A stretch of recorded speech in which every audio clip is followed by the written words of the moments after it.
Praise the Lord, जय मसीह की। आशा करती हूँ आप सब ठीक है और परमेश्वर में बढ़े। जी हाँ, देखिए, परमेश्वर के वचन को जो आदर देते हैं वो मेरे संग जुड़े रहे, जो नहीं देते हैं वो भी जुड़े रहे, ताकि परमेश्वर के वचन आप तक पहुँचे। आज परमेश्वर के वचन में मैं बहुत कुछ तो नहीं बताऊंगी, लेकिन आपको कुछ ऐसी बातें बताऊंगी, ऐसी बातों को आपके कानों में मैं डालने की पूरी कोशिश करूंगी, पवित्र आत्मा की अगुवाई से, पवित्र आत्मा के प्रेम की दया से, परमेश्वर की दया से। आज मैं आपसे रूबरू कराऊंगी, आपको दिखाऊंगी जैसे परमेश्वर ने मुझे दिखाया। परमेश्वर आप सबको बहुत आशीष दे, क्योंकि वचन कहता है जो परमेश्वर की आज्ञा को मानते हैं वो आशीषित होंगे होंगे होंगे। ये प्रभु का वचन कहता है। देखिए, आप विश्वास में आ गए यीशु मसीह के। जो शिक्षा पाने से प्रीति रखता है वो मेरे संग जुड़ा रहे, जो नहीं रखता है, जिसको संसारिक कामों में लगना है वो लग सकता है। मैं कोई जोर जबरदस्ती नहीं कर रही हूँ आपके संग। मैं आपको बताना चाह रही हूँ कि परमेश्वर ने मुझे जो काम के लिए भेजा है, जिस काम को आप तक पहुँचाने के लिए भेजा, मैं आपको वो बताने जा रही हूँ परमेश्वर की उपस्थिति में, परमेश्वर की अगुवाई में, परमेश्वर के वचन के साथ। देखिए, परमेश्वर ने इजरायलियों से क्या वादा किया था। आज आपको मैं बहुत बड़ी बात बताने जा रही हूँ, बहुत बड़ी बात। आपको नहीं पता चली होगी अभी तक, कोई नहीं बताएगा आपको। मुझे आपसे कोई लाभ नहीं है, मुझे आपसे कुछ लाभ नहीं, मुझे आपका किसी का 1 रुपये नहीं चाहिए, लेकिन आपका जीवन मेरे लिए कीमती है, क्योंकि परमेश्वर आपसे प्रेम करता है। परमेश्वर ने आप पे चित्त लगाया है। अगर आज आप वीडियो देख रहे हैं तो ये प्रभु का अनुग्रह है कि परमेश्वर का अनुग्रह से ही आप इस वीडियो को देख पा रहे हैं, आप तक पहुंची है, तो इसका मतलब परमेश्वर आपसे बात करना चाह रहे हैं। परमेश्वर आपसे बात करना चाह रहे हैं, क्योंकि परमेश्वर जब तक ना चाहे किसी का उद्धार नहीं हो सकता। जब तक परमेश्वर ना चाहे, परमेश्वर के स्वर्गीय राज्य में कोई प्रवेश नहीं कर पाएगा। जब तक परमेश्वर ना चाहे वो आशीषित नहीं होगा। आपको मैं बताने जा रही हूँ, इजरायलियों को परमेश्वर ने जब मिस्र देश से निकाला था तो परमेश्वर ने बोला था, मेरी आज्ञाओं को मानोगे तो प्रतिज्ञा किया हुआ देश मैं तुम्हें दूंगा। अब आप सोचेंगे कि ये क्या बोलने जा रही है पूनम। मैं आपको बता रही हूँ कि मैं क्या बोलने जा रही हूँ। देखिए, जब परमेश्वर ने वादा किया था तो प्रभु ने यह बोला था कि यदि तुम मेरी आज्ञाओं को मानोगे तो देखिए क्या हुआ अंत में। जो आज्ञा नहीं मान रहे थे, कोई जंगल में मरा, कोई कहीं मरा, क्या वो जा पाए? क्या उस जगह पे वो जा पाए जिस जगह के लिए परमेश्वर ने उनको बोला था? परमेश्वर करने के लिए तैयार था, लेकिन वो ढीठ इजरायली करने के लिए तैयार नहीं थे, इसलिए परमेश्वर ने उनसे अपना मुंह मोड़ लिया। ठीक इसी तरीके से अगर आज आपने बत्तीसवां ले लिया, हर एक चीज आपने कर ली है, लेकिन आप प्रभु की आज्ञाओं को नहीं मान रहे, आप संसारिक जीवन जी रहे हैं, तो आप याद रखिएगा, आप स्वर्ग राज्य में प्रवेश नहीं कर पाएंगे। जैसे बहुत से इजरायली उस प्रतिज्ञा किए हुए देश में नहीं पहुंच पाए थे, जिसके लिए परमेश्वर ने उनको वादा किया था, जिसके लिए परमेश्वर ने उनको बुलाया था। क्या वो पहुंच पाए थे? नहीं पहुंच पाए थे। क्यों? क्योंकि उन्होंने परमेश्वर की बात को मानी ही नहीं, क्योंकि वो कुड़कुड़ाए, वो चिड़चिड़ाए, उन्होंने परमेश्वर के मूसा दास पे कुड़कुड़ाए। आज मुद्दा ये है कि आप क्या परमेश्वर की आज्ञा को मान रहे हैं? स्वर्ग में कौन जा सकता है? क्या आपने वचन नहीं पढ़ा? क्या आपने वचन नहीं पढ़ा कि स्वर्ग में कौन जाएगा? क्या आपको नहीं मालूम कि परमेश्वर ने क्या बोला है? स्वर्ग में जाने के लिए हमें किन किन चीजों का सामना करना पड़ेगा, हमें किन किन बातों का ध्यान देना पड़ेगा। इजरायलियों ने बात नहीं मानी, बहुत सारे इजरायली मर गए। कौन पहुंचा? 2 लोग पहुंचे। स्वर्ग राज्य में कौन पहुंचेगा? वही पहुंच पाएगा जो अपने वस्त्र धो लेगा। आइए प्रकाशित वाक्य 22 अध्याय के उधर हम नजर डालेंगे और उधर देखेंगे कि आखिर में परमेश्वर हमसे क्या बोल रहे हैं, है ना, क्या बोल रहे हैं। हम देखेंगे इस बात को, ताकि परमेश्वर का नाम धन्य है। देखिए 22 अध्याय, उसकी मैं 22 का 14 पढ़ूंगी। धन्य वे हैं जो अपने वस्त्र धो लेते हैं, क्योंकि उन्हें जीवन के वृक्ष के पास आने का अधिकार मिलेगा। क्या आपने अपने वस्त्र धो लिए हैं? क्या आपने संसारिक वस्त्र उतारे हैं? क्या आपने संसार से अपना मुंह मोड़ा है? जरूरत की चीजें आपको मिलेंगी, क्या आपने संसार से मुंह मोड़ा है? आगे लिखा है, वृक्ष के पास आने का अधिकार मिलेगा और वे फाटकों से होकर नगर में प्रवेश करेंगे, पर कुत्ते और टोने और व्यभिचारी और हत्यारे और मूर्ति पूजक हर एक झूठ का चाहने वाला और गढ़ने वाला बाहर रहेगा। झूठ का चाहने वाला, झूठ क्या है? झूठ अपने आप से बोलने वाला भी एक झूठा होता है। झूठ क्या है? झूठ वो सारे पाप है जो आप करते हैं। ये शैतान आपसे झूठ बोलता है। आप अपने आप को जांचिए। मुझे नहीं मालूम आप कैसा जीवन जी रहे हैं, लेकिन मुझे परमेश्वर ने ये बताया कि मेरे लोग अच्छा जीवन नहीं जी रहे हैं। कलीसियाएं आज मरी हुई हैं। कलीसियाओं से परमेश्वर का आत्मा उठ चुका है। कलीसियाओं में प्रेम नहीं है, कलीसियाओं में चलन है, कलीसियाओं में चिड़न है, कलीसियाओं में व्यभिचार हो रहा है, कलीसियाओं में टोना हो रहा है, कलीसियाओं में मूर्ति पूजा हो रही है, कलीसियाओं में परमेश्वर के आगे कैंडल जलाया जा रहा है, जो भी कि हमारा यीशु जीवित है। यीशु हमारा जीवित है। देखिए, इजरायली प्रवेश नहीं कर पाए थे क्योंकि उन्होंने परमेश्वर की आज्ञा नहीं मानी।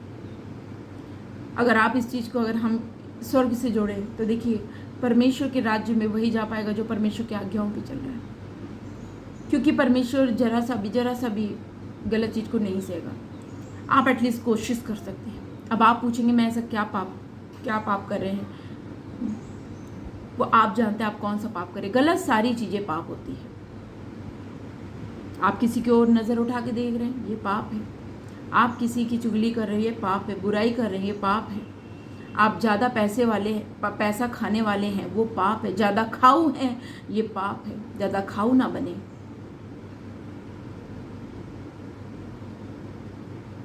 परमेश्वर के एक दास के लिए आज मुझे दिखाया परमेश्वर ने, वो 40-45 साल की उम्र उनको दिखाया मुझे। उनकी कलीसियाओं में कोई नहीं आ रहा है और उनकी पत्नी के ऊपर दुष्ट आत्मा ने कब्जा किया हुआ है और मंदिर के पास उनकी कलीसिया है। मैं नहीं जानती ये कौन सा दास है परमेश्वर का। और आप नींद में हैं, सो रहे हैं। पुलपिट पे तो खड़े हैं लेकिन सो रहे हैं। पुलपिट पे तो खड़े हैं, सो रहे। परमेश्वर ने जब मुझे दिखाया तो मैं आपको ये बात बता दे रही हूँ कि आपको पश्चाताप की ज़रूरत है। परमेश्वर के सामने अपने घुटने टेकिए। परमेश्वर नम्र दीन है, लेकिन स्वर्ग के मामले में परमेश्वर जरा सा भी ढिलाई नहीं करेगा।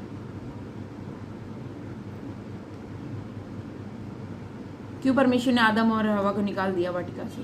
पाप किया था उन्होंने शैतान की बात मानी थी। ना निकालता परमेश्वर क्षमा कर देता। परमेश्वर ने उनको पृथ्वी में छोड़ दिया। खैर, परमेश्वर ने मदद किया कि भाई नंगे इनको कपड़ा पहनाना है। जोतने बोने के लिए परमेश्वर ने बुद्धि ज्ञान दिया भाई, है ना। तो देखिए, अगर आज आप में से कोई ऐसे पाप में है, अभी तक आपने मन नहीं फिराया, परमेश्वर में तो आ गए लेकिन आपने अभी तक मन नहीं फिराया, तो मेरे प्रिय, मेरे भाई, मेरी बहन, मैं आपको बता दूं, सच्चे परमेश्वर के सामने अपने आप को समर्पण कर दीजिए। आज आप सच्चे परमेश्वर के आगे अपने आप को दे दीजिए।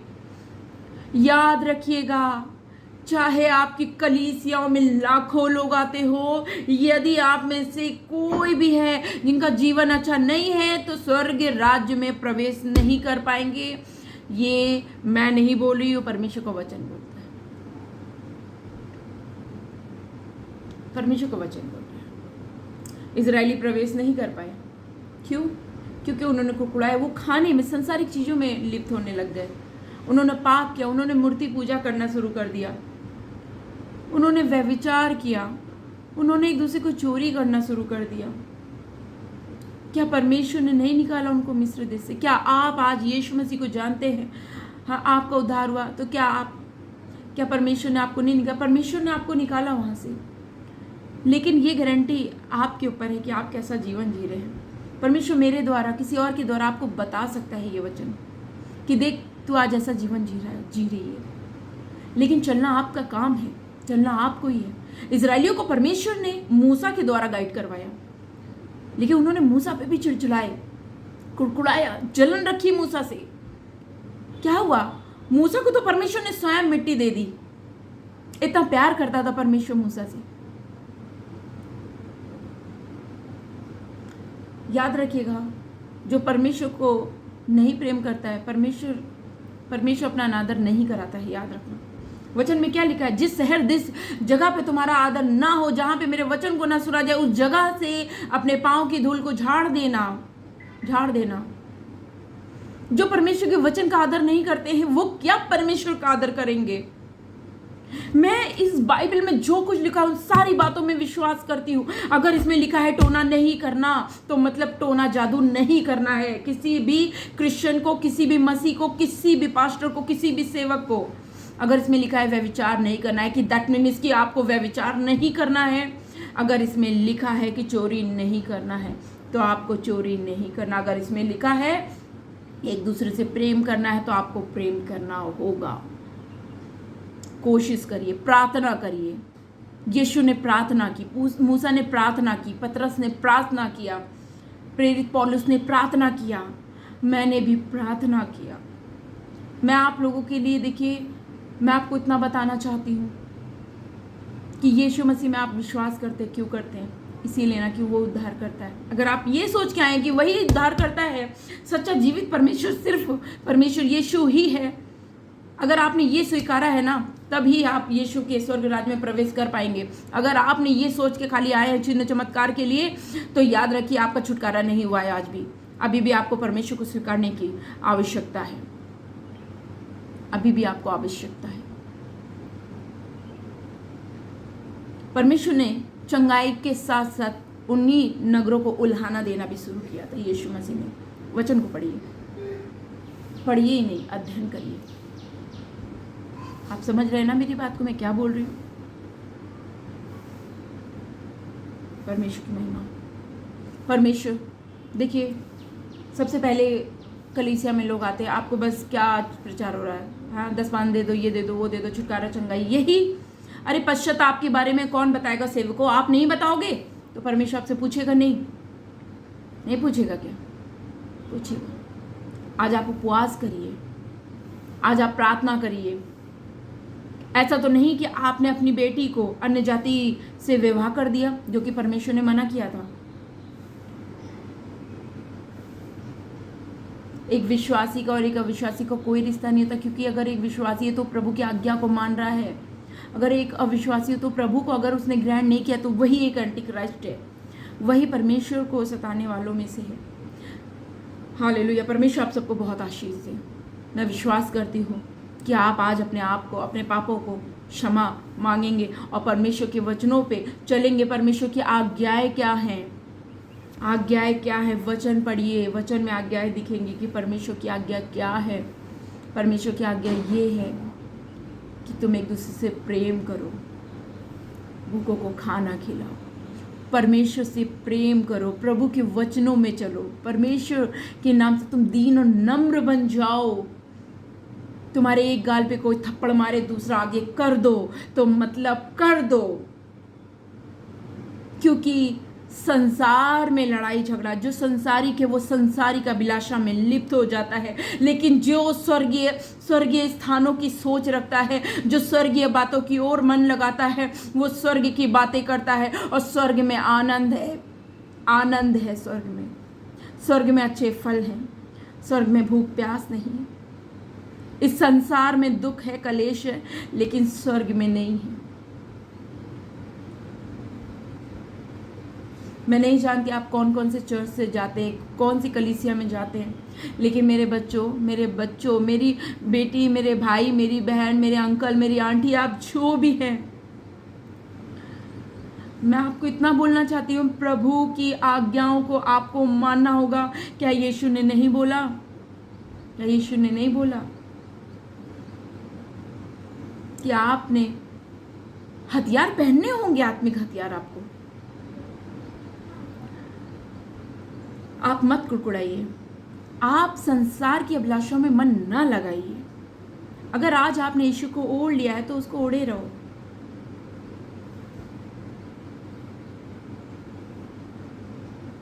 आज परमेश्वर के समीप आइए आप लोग। सृष्टिकर्ता जो उद्धार करता है, जिसने सृष्टि को बनाया। आज बहुत सारे लोगों को लगता है सृष्टि किसी और ने, लेकिन ये सृष्टि हमारे यीशु मसीह ने बनाई है।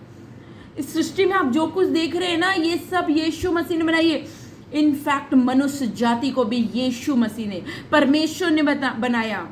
परमेश्वर ही यीशु है, यीशु ही पवित्र आत्मा है। पिता, पुत्र और पवित्र आत्मा। पहले पिता आया, फिर पुत्र आया, फिर पवित्र आत्मा। क्यों हम बोलते हैं पिता, पुत्र, पवित्र आत्मा? परमेश्वर आपको बचाना चाह रहे हैं।